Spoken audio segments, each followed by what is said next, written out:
Today we're going to be driving the Model Y rear-wheel drive and the dual motor for about 400 kilometers. We're going to do a bit of a test to see which one can get to a city about 200 kilometers away. It's going to be mostly highway, about 200 kilometers on the highway.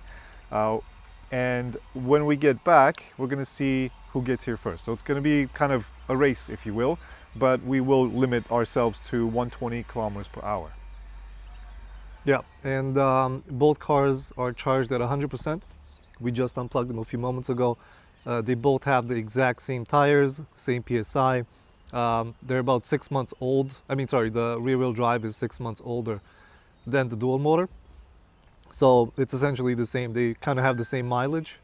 And yeah, I guess we'll see which one gets home first. Oh, and it's about 18 degrees right now. So it's going to get a little warmer, but ideally it's the spring conditions teetering towards summer. So let's go for a drive.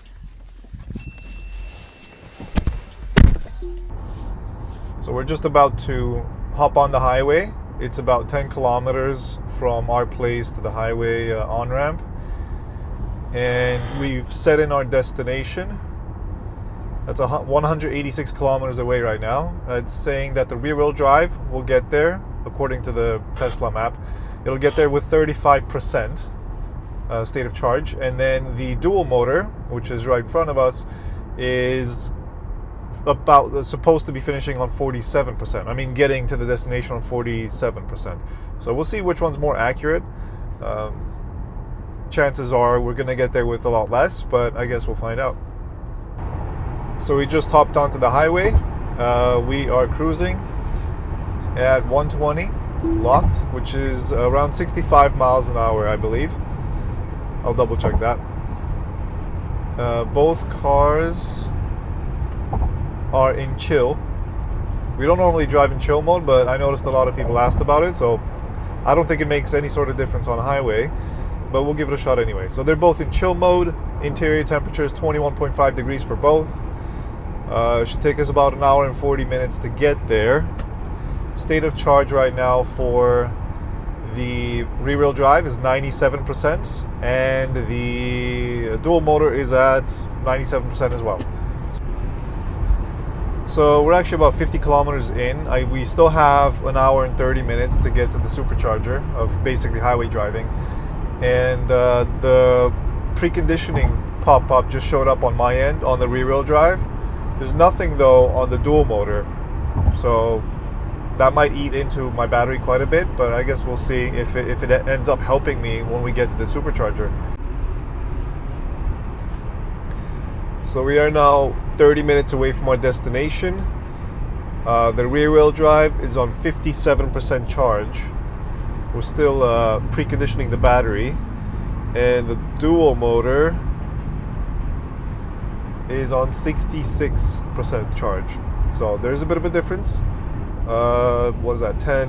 It's 11%. Sorry, 9% difference. So the dual motor has 9% extra charge. We'll see what we get there with, and we'll see how long we have to stay to charge. But yeah, so far so good. Okay, so we just parked, reached the destination. Luckily, there's enough chargers to go around. So we are on 41% charge, and the trip A is showing 174 watt hours per kilometer, so 17.4 per 100 kilometers. And we're just going to go ahead and check what the dual motor is on.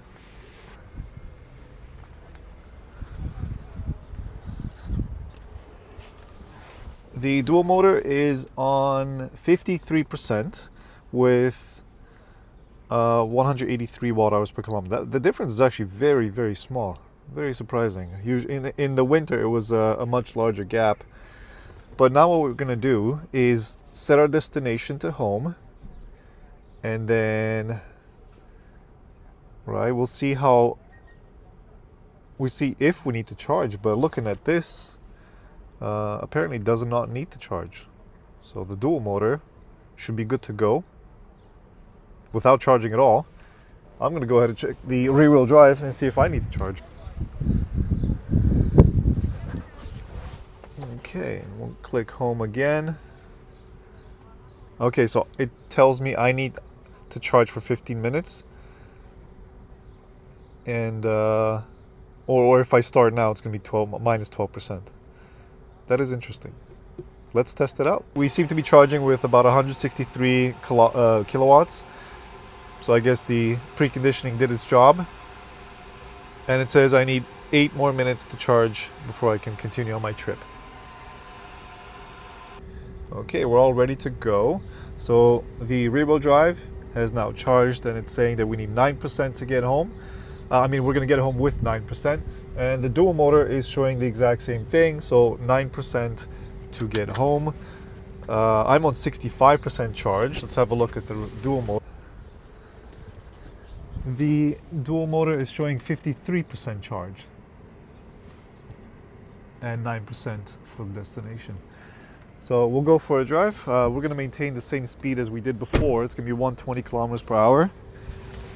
And we'll see how accurate that number is. Hopefully we reach our destination with no problems. All right, let's go. One thing I'd like to mention is that the temperature did increase since we started. So when we headed off initially, it was 18 degrees outside, and then it got kind of hotter at about 20. Now it's 25 degrees.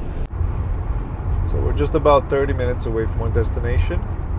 The rear-wheel drive is on 17% battery, and the dual motor is at 13% battery left. Now, they will both reach the destination with approximately the same amount, which is 7%. But yeah, they seem to be chugging along pretty well.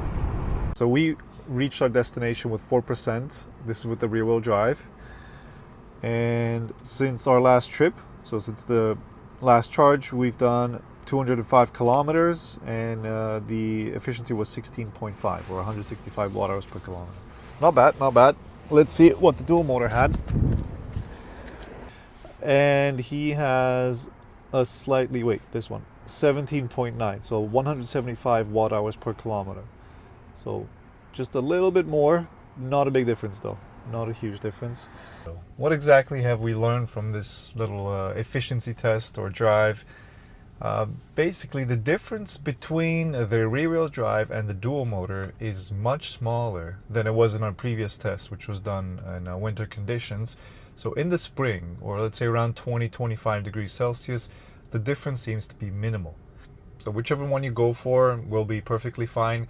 Clearly, you will have the advantage in a dual motor or the long range in certain situations, like the one that we did today, which meant that the dual motor did not have to charge. So you could have done the trip there and back with no charging, and we all know that no charging is the fastest charging. So that's the clear winner. For this test, we'll give it to the long range. Easy win, not a problem. Yeah, hopefully this helped someone, and we had fun. I'm hoping you enjoyed it. Let us know in the comments which one you would go for, if it's the dual motor or the rear-wheel drive, and why, because we all have our reasons. Anyway, catch you guys next one.